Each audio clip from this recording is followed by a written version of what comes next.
Buenas tardes, somos José Antonio Oliván y Luisma Cuartero y en esta segunda sesión del curso Suite número 1 de Cerebro y Música en Clave Educativa tenemos el placer de charlar con Juanjo Javier. Sin embargo, antes de comenzar, y a pesar de que no soy muy religioso, me gustaría hacer una pequeña confesión, y es que a pesar de que había escuchado su música, hace tan solo unos días no conocía a este, por llamarlo de alguna manera, músico con mayúsculas, que es Juanjo Javier. Y eso me hizo sentir un poco triste, ¿no? Porque una persona tan importante en el mundo de la música, que vive además en Huesca, que está aquí al lado de nosotros, de Zaragoza, pues me daba un poco de pena pues no haberla conocido. Algo así como irme a visitar Londres sin haber estado en la Alhambra de Granada o en otro de los monumentos que tenemos en España, ¿no? Pero a la vez estoy muy contento porque hace tan solo unos días que descubrí quién estaba detrás de estas melodías de películas muy famosas que ahora nos descubriremos, y estoy muy contento porque hoy tengo el placer de charlar con él. Así que vamos directamente a esta pequeña entrevista. Le doy el paso a José Antonio Oliván y nos cuenta un poquito más de Juanjo. Bien, has dicho muy bien, Luisma, que Juanjo Javier es un músico con mayúsculas y para mí representa el verdadero ser del músico. Para mí el músico no es simplemente alguien que interpreta un instrumento, no es el virtuoso, sino que es aquella persona que tiene una gran versatilidad, que tiene visión de futuro y que sabe jugar con la música y que sabe hacer filosofía y arte con la música. Yo lo conozco y emocionalmente estoy muy unido a su música, pues porque pude asistir a conciertos de un grupo mítico del que él fue líder, que fueron Los Mestizos, que fueron muy famosos en Huesca y también en el resto de España, ¿no? Sonaban en Radio 3 como cualquier otro grupo importante de su momento. Y es un músico versátil, pues porque cuando tocó hacer rock, hizo rock. Cuando tocó hacer música electrónica, hizo música electrónica con otros proyectos que él tuvo, como Soul Mondo, Nutempo, y ha sido un músico que, además de ser muy buen músico, ha estado adelantándose a las tendencias, que eso yo creo que es muy importante y es lo que define la capacidad y la profesionalidad de una persona que se dedica a la música. Y como he dicho antes, sobre todo es un intelectual de la música y por eso pensé en él para hablar en profundidad, aunque sea de forma breve, sobre qué es la música y las expresiones de la música. Muy bien. ¿Cómo se ha movido ahí? Gracias. Como dice José Antonio y hemos dicho un poquito en la introducción, probablemente todo el mundo haya escuchado las bandas sonoras de películas españolas como Fuera de Carta o Que se mueran los feos, o incluso de series que también están ambientadas en nuestro Pirineo, como La caza de Monte Perdido, o creo que otra que se está emitiendo ahora en televisión española, Tramontana, creo que se llama, ¿verdad, Juanjo? Sí, esa está ahora en antena. Eso. Sí. Sin embargo, lo que decía José Antonio y a lo que hemos venido un poquito más a hablar hoy es a otra película que se está rodando también en el Pirineo y por la que recientemente ha recibido el premio, la mejor banda sonora en el Festival de Cine de Tallín. Y según creo, en palabras del jurado, ha recibido este premio por haber logrado crear una partitura hipnótica que complementa maravillosamente el estado de ánimo y el tono de la película, ayudando a tejer momentos poéticos de un largometraje fascinante. ¡Wow! Dando el premio, ¿no? Van a decir, ¿qué van a decir ellos si te han dado el premio, no? Bueno, es una cosa que a mí me resultó muy gratificante porque no tenemos los músicos. Mira, yo de los primeros premios que tuve fue una muestra que había de pop y rock en Alcañiz, eso tengo que decirlo. Entonces, hace pues casi 40 años, 30 y muchos años, porque yo empecé con 15 años. Pero no suele haber muchos premios, ¿no? El compositor de bandas sonoras, salvo los premios gremiales, tipo los Goya y ese tipo de premios a los que pues claro, solo hay 4 nominados y un premio por año, ¿no? No hay, los festivales al uso no suelen tener categoría de música, lo tienen unos pocos, ¿no?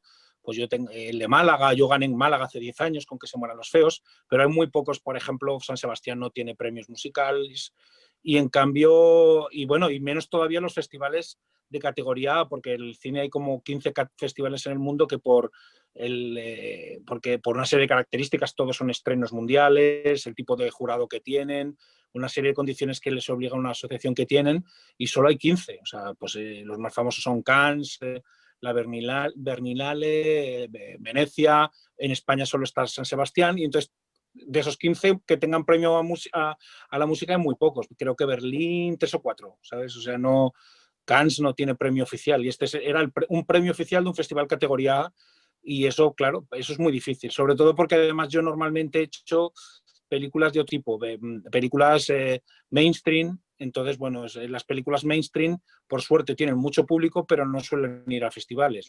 Las películas minoritarias suelen ser las que van al circuito de festivales, con lo cual yo no esperaba, vamos, tener este premio. Además, claro, es un premio muy interesante porque luego estás mirando que lo ha ganado Philip Glass, por ejemplo. Entonces dices, estoy en una nómina muy selecta, no sé si me la merezco. En cualquier caso, fue un viernes, tipo hace como un mes, y fue una sorpresa muy agradable, muy agradable. Entonces, bueno, si queréis hablamos de la peli o qué queréis que hablemos. Sí. O sea, sí, bueno,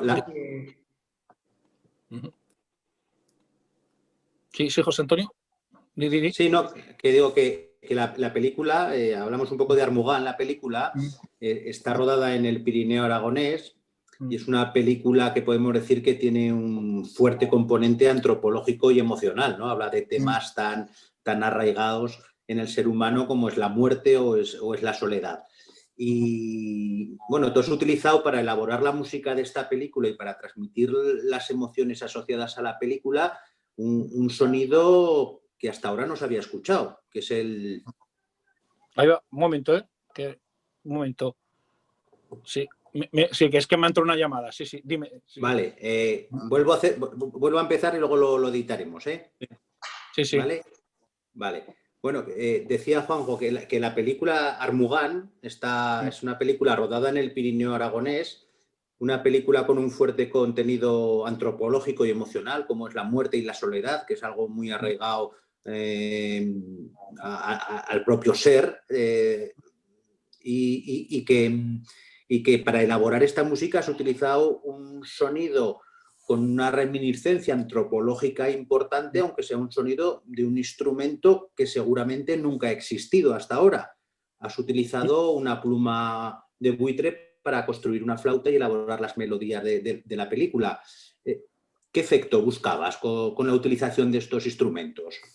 Bueno, claro, un poco para poner en contexto. Armugán es una película que habla de una figura que sí que existe en algunas culturas, que es el acabador, la persona que, como una especie de matrona, pero con la muerte, alguien que te ayuda a morir bien, ¿no? Claro, la película inventando, bueno, digamos, trayendo al Pirineo aragonés un personaje, un tipo de figura que sí que ha existido en algún momento en la historia, pero ahora no existe, lo que quiere poner en primer plano es un poco la deshumanización de la muerte. Claro, esto se ideó, se rodó el año pasado cerca de Voltaña, en Muro de Vellós, en la zona de la Solana, que es una de las zonas más despobladas de Europa. Pero no, era un tema pertinente entonces. Yo creo que la muerte digna siempre es un tema pertinente, pero más en este contexto que estamos viviendo tan duro, pues que tanta gente ha muerto, digamos, solo rodeada de cacharros, ¿no? Y que los propios sanitarios han sido conscientes de la soledad de las personas y les ayudaban a morir, ha sido muy pertinente analizar cómo nos morimos y la falta de naturalidad que tenemos ahora las personas y las sociedades ante la muerte. Vamos, yo vengo de ese mismo contexto, mi familia, vamos, yo soy súper ostense y súper urbano, pero mi familia viene de la Guarguera, que está al lado de la Solana, es un valle pirenaico también totalmente abandonado, y la relación que tenía mi padre cuando era pequeño y mis abuelos con la muerte era una relación más natural. Y bueno, yo creo que era una película que enseguida me tocó. Hablan en aragonés, claro, mi padre hasta que vino a Huesca era aragonés parlante. Yo recuerdo que mi abuelo hablaba así, entonces, bueno, tenía una serie de... Es un tema que yo, por circunstancias familiares, el tema de la muerte digna, lo he pensado muchas veces. Entonces, bueno, era un tema que me llegaba muy al corazón, ¿no? Pero bueno, ¿por qué llegué a la flauta? Que es lo que me has preguntado. He hecho el contexto, pero ¿por qué llegué a la flauta? Porque en la película, en el guión, hablaba que el personaje de Armughan, para ayudar a la gente en ese tránsito a la muerte, tocaba un instrumento. Por las características del actor que hace el papel de Armughan y por una serie de cuestiones era evidente que era una flauta. También la flauta es el primer instrumento es la voz humana, pero la percusión y las flautas son los primeros instrumentos que tenemos. Creo que en Europa hay un instrumento, una flauta de hueso realizada con hueso que tiene como 50.000 años y es de los primeros instrumentos musicales de los que se tiene constancia. Entonces, en el Pirineo aragonés todavía, en el Pirineo en general, bueno, más que en el Pirineo, en Aragón, los pastores todavía mantienen un tipo de flautas de hueso hechos con la de buitre que yo he utilizado en algún momento. No sé si tengo una aquí. Esperar un momentillo, que creo que tengo aquí. Esta no sé si sonará, ¿la veis? Es este tipo de flautas pequeñitas hechas con... No sé si esto es hueso de buitre, no sé si sonará, no sé qué suena aquí. Esto lo tengo aquí de recuerdo. No suena muy allá. Yo creo que es más un souvenir que una flauta. Este tipo de chiflos y de flautas, veis que es muy bonita, la verdad. Yo la vi, me gustó y la compré, pero no tiene un sonido muy allá. Pero sí que hay flautas de estas que suenan muy bonito. Claro, parece que el hueso de un animal es un instrumento muy atávico y que encajaba muy bien en lo que buscábamos. Entonces, bueno, claro, normalmente el músico entra en la postproducción. Yo entré en el rodaje porque hablaban de que iba a tocar un instrumento el personaje. Entonces, teníamos que diseñarlo. O sea, es muy interesante cuando el músico entra durante el rodaje, no en la postproducción, que es la fase final del rodaje. Decíamos, ¿cómo hacemos? Pensamos en una flauta de ala de buitre. Localicé en Voltaña, hay una feria que se llama Pire Nostrum, que se hace bianual y van un montón de luthiers de toda España. Es muy bonito, os lo recomiendo. Hay instrumentos muy alucinantes, armoniums, panderetas, gallegas, todo tipo de instrumentos.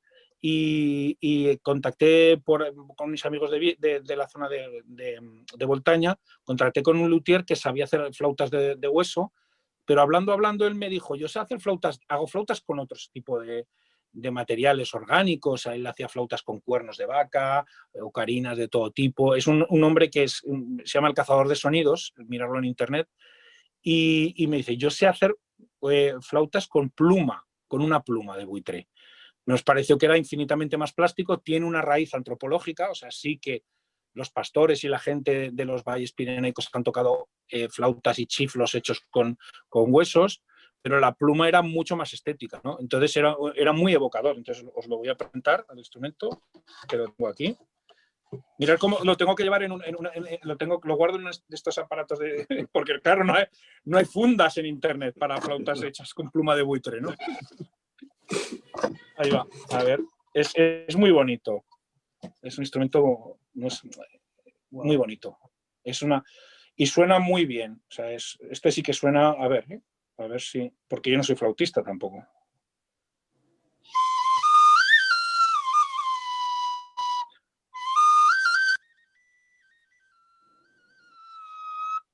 Aquí hay una que no.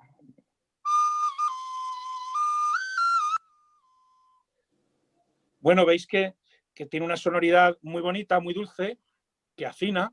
Lo que pasa que el tipo de escala, tiene una reminiscencia como de mesoamericana o algo así, o incluso de los indios norteamericanos, Hopis, o sonaba o andino, sonaba americano, no sonaba pirenaico, ¿no?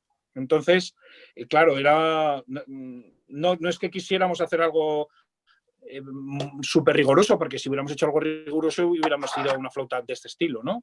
Pero entonces, bueno, lo que sí que hice es samplearla, o sea, grabé esta flauta, la afiné en un do y la puse en un sampler, en un aparato electrónico, y entonces ya tenía toda la escala cromática, bueno, escalas y escalas de pues, todas las que quisiera. O sea, claro, cuanto más te alejas de la nota real, pues más se va distorsionando y más extraña suena, pero precisamente por eso encontré unas sonoridades como de muy profundas y Y nos dimos cuenta que era el punto de partida, una cosa que había surgido, digamos, como decían antes las actrices de la transición, por necesidades del guión, pues había llevado a un camino que era muy interesante. Claro, a partir de allí, pues pensé que si estábamos hablando de la muerte, y la muerte es una cosa que la asocias con el aliento vital, el hálito, que todo lo que tuviera que ver con respiraciones, con alientos, iba a ser muy interesante. Entonces,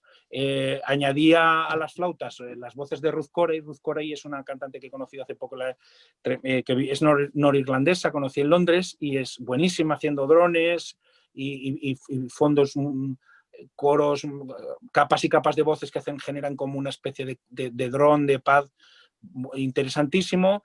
Y luego otro instrumento, un instrumento de estos instrumentos electrónicos que uso yo, que se llama Geosonic, que es un instrumento que un diseñador de sonido ha hecho a partir de...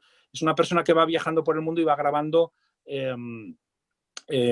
pues, para cine, pues agua, viento. Son de estos que van con estos micros con pelo para grabar vientos, aguas y todo tipo de ambientes naturales, y a partir de esos ambientes naturales han generado unos luthiers electrónicos que hay en Londres, que se llama Sonic Couture, un instrumento muy chulo que se llama Geosonic, que de cierta manera podía afinar el viento, por así decirlo, ¿no?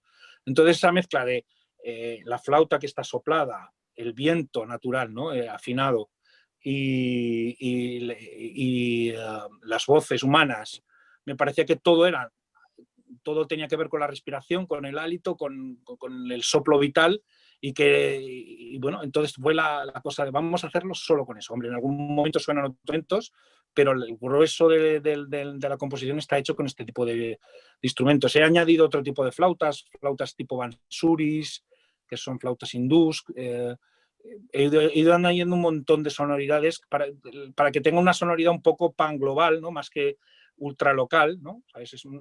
Tiene una sonoridad que puede ser, porque realmente es un tema, la muerte, que es universal, que a todos nos afecta, un sonido que es una mezcla de muchos sonidos, ¿no? Al final la flauta de Armugán no solo es la flauta esta que os he enseñado. Aunque bueno, esa fue la razón surgió por el guión, y llevó, pues, porque muchas veces dices, bueno, elucubras, yo no sé si soy un intelectual, pero sí que soy de darle al coco, ¿no? Y consideré, y además Jordi Soler, el director de la película, es una persona en este caso muy parecida, que le gusta elucubrar mucho, y entonces, bueno, pensamos que esa era una buena manera, ¿no? De llegar a un camino interesante para la película que tuviera coherencia, ¿no? Con la historia.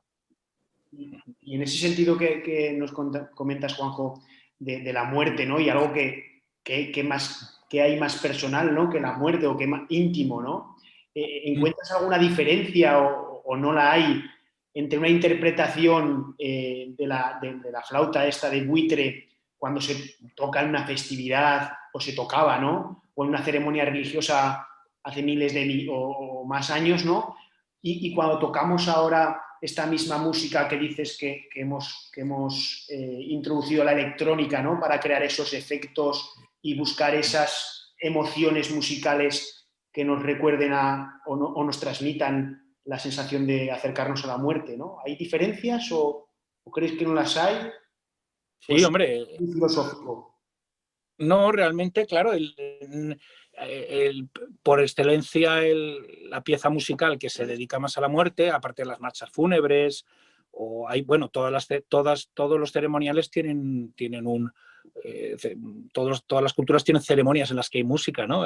Puede ser como Nueva Orleans, que es festiva y suena todo tipo de ceremoniales, ¿no? Pero sí que es cierto que en nuestra cultura digamos que la pieza por excelencia es el requiem, ¿no? Entonces, sí que una manera de algo tan telúrico como es la flauta, y algo como que te suena tan antiguo y tan arraigado, llevarlo al terreno electrónico, nosotros encontramos un camino, digamos un anclaje intelectual, que es Grigor Ligeti, y Ligeti tiene Lux Eterna, que al fin y al cabo la Lux Eterna es, pues, la parte final la pieza esta que se llama Lux Eterna de Grigor Ligeti nos servía un poco como referencia en algunos momentos, y digamos que hilaba los dos mundos, ¿no? Nuestro mundo más electrónico y el mundo tan telúrico, ¿no? Pero vamos, la voz humana siempre suena algo muy profundo, ¿no? Al final, si tú utilizas piezas con voces humanas, muchas veces termina siendo muy, muy profundo, ¿no?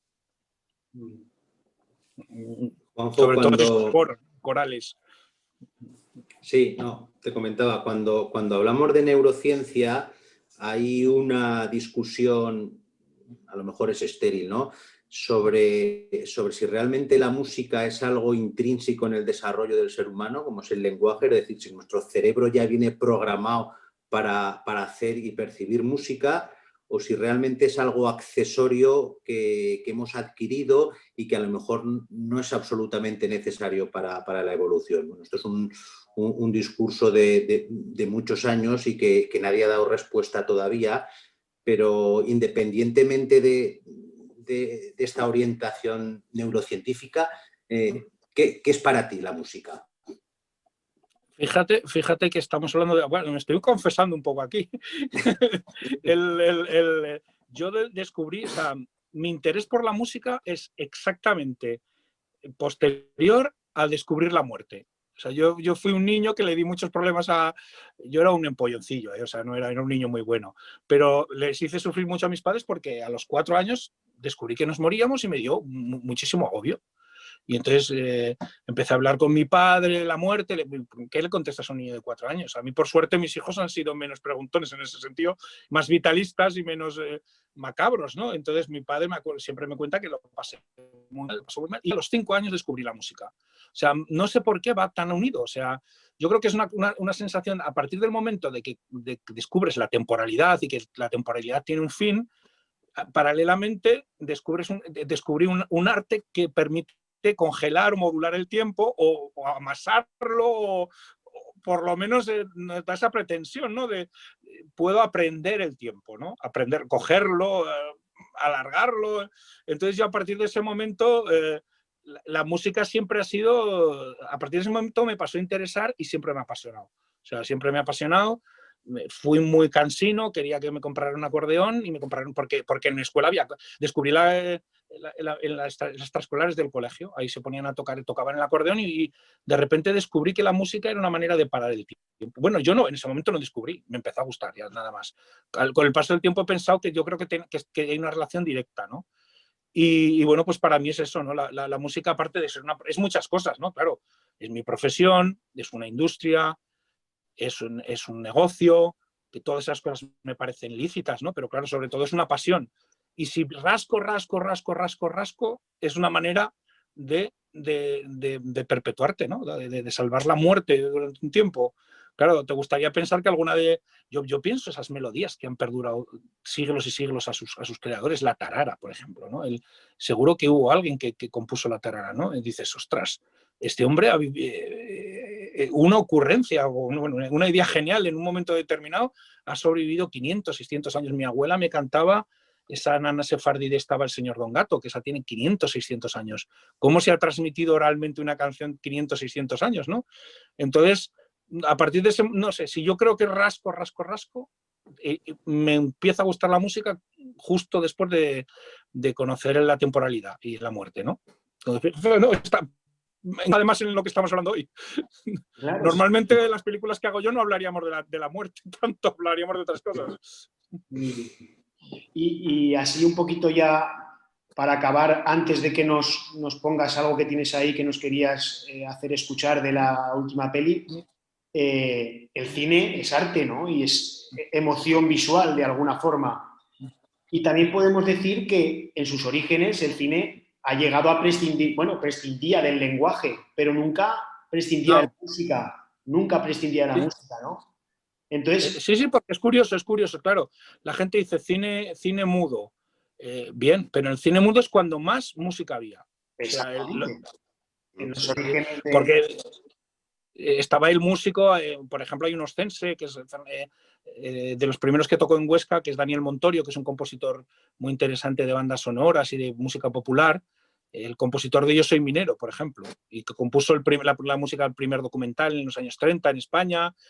Él empezó tocando en cines, ¿no? O sea, la música va relacionada con el cine desde el minuto 1. Pero bueno, me ibas a preguntar algo y te he cortado, perdona. No, iba por ahí y en ese sentido, pues que el cine sin música está cojo, ¿no? Y sirve para dar brillo a las emociones y para transmitir mejor el mensaje de las imágenes, ¿no?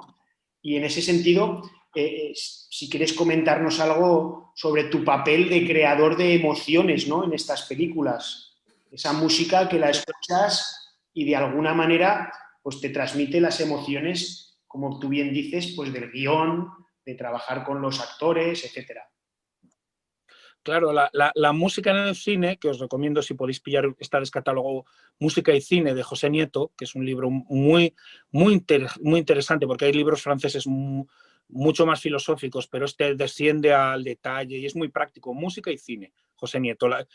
Está catalogado, pero lo puedes encontrar en librerías de viejo o en algunas bibliotecas. Muy interesante. José Nieto es un hombre que tiene un montón de premios. Antes de que llegara Alberto Iglesias es el que ganaba siempre los Goya, ¿no?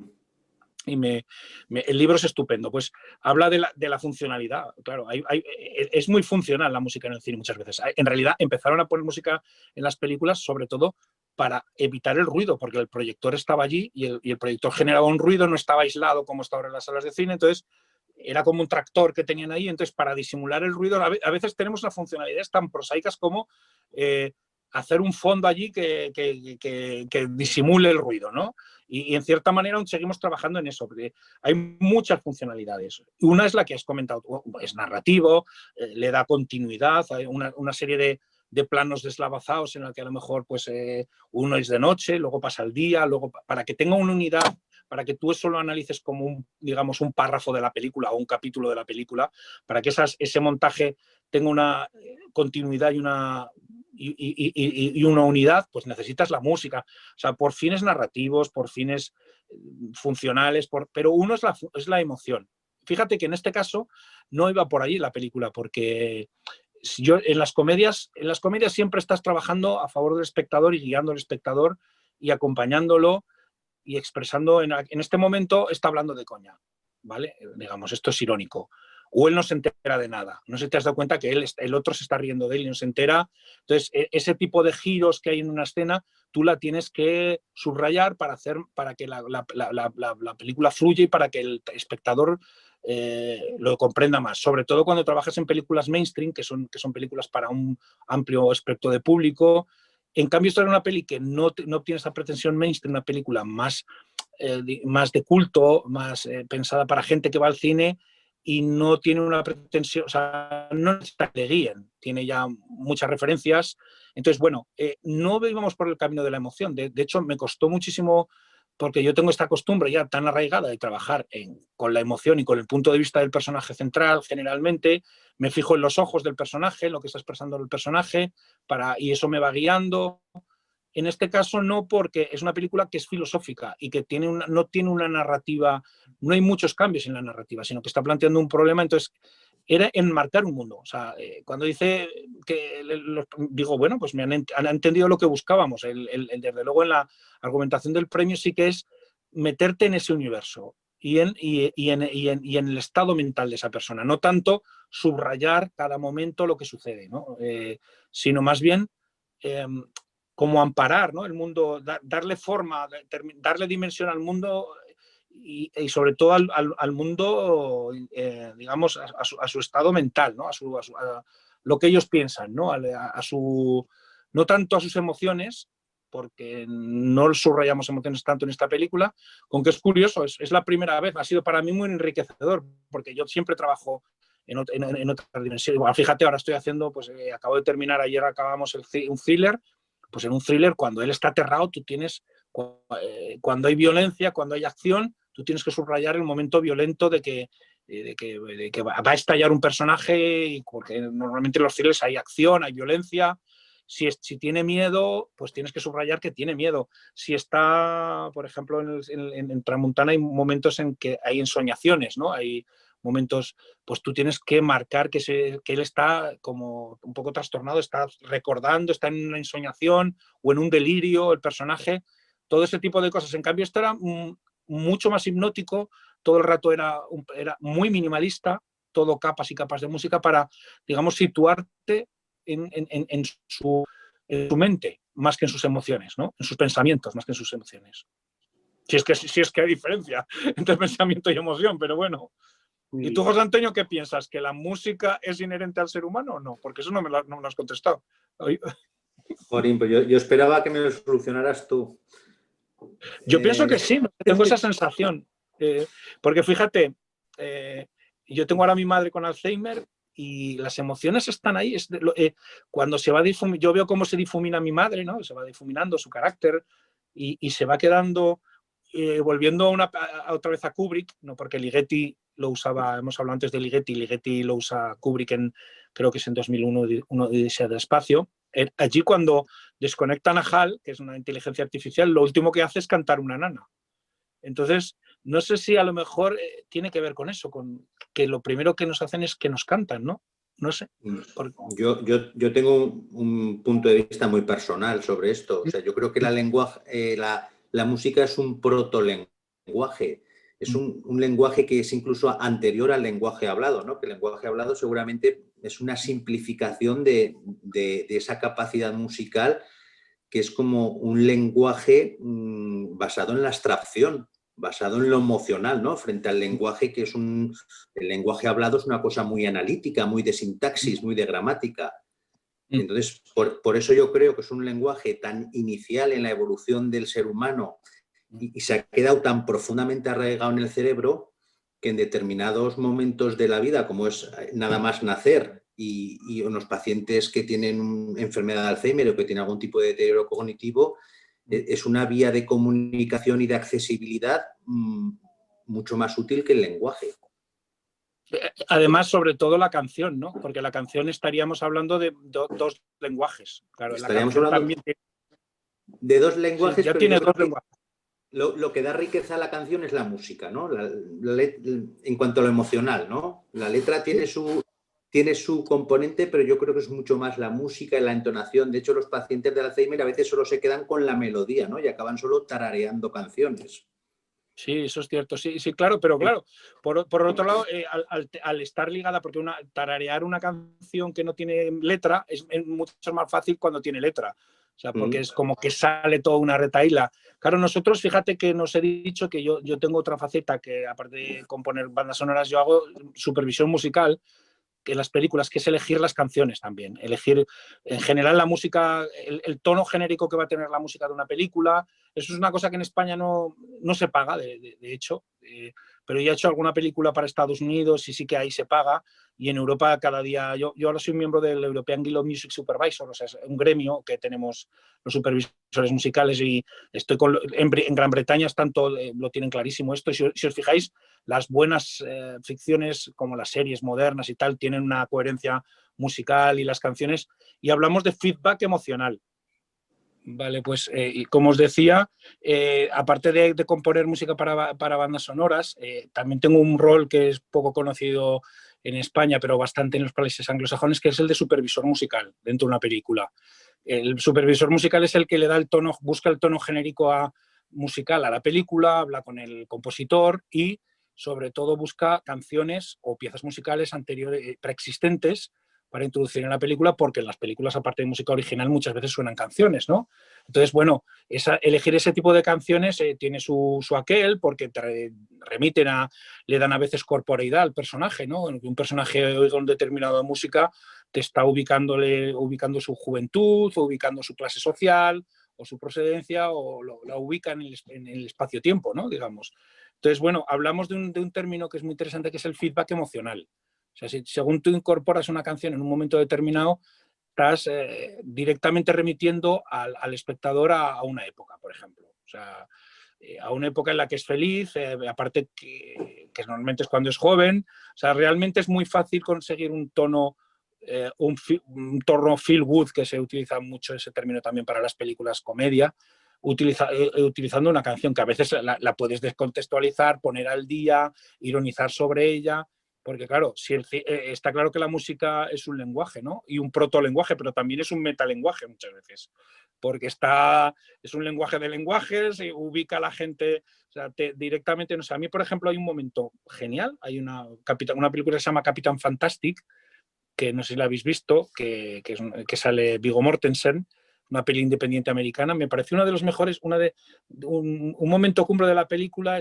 Habla de una familia que ha perdido a la madre, y que el padre con los hijos, la madre ha muerto muy joven. Entonces, en la ceremonia fúnebre, cuando esparcen las cenizas de la madre, incorporaron una canción, una versión muy bonita de una canción de Guns N' Roses. Y te da tanta información, porque la canción es muy bonita, la letra encaja con el momento que están contando, pero está totalmente sacada de contexto y te está ubicando en la juventud de que lo último que tú pensabas de esa madre de familia es que hubiera sido joven y que hubiera sido fan de Guns N' Roses. Entonces, tiene mucha información una canción. Una canción es un artefacto que tiene mucha información social, emocional, cultural, y bueno, me parece un tema muy interesante, ¿no? El tema de cómo podemos utilizar la música para crear universos, o sea, sobre todo universos temporales, ¿no?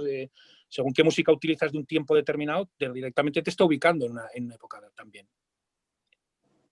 Aunque bueno, y aquí tengo también, os quería enseñar un poco el sonido de la flauta pasado por toda mi ingeniería, por el Logic, ¿no? El Logic es yo utilizo Macintosh, ¿veis? Y no sé si se ve algo ahí. Sí, sí, sí, sí. Esto es un programa que se llama Logic, que es un programa que utilizamos los que trabajamos con Mac, que es un secuenciador. Entonces, veis, aquí pone flauta de ala de buitre y esto es lo que después de samplear y sonar, ¿cómo sonaría?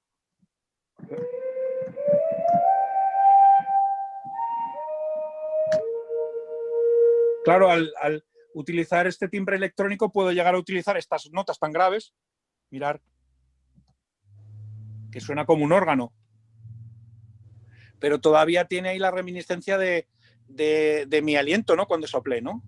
Claro. O un tono más natural. La flauta estaría por aquí. Más bien por aquí. Esa flauta que os he enseñado, ¿no? Pero bueno, incluso podía llegar a tonos ya muy estridentes, ¿no? Entonces, un poco a partir de allí, pues generé el toque de Armugán, ¿no? Ahora le he dado, ¿eh?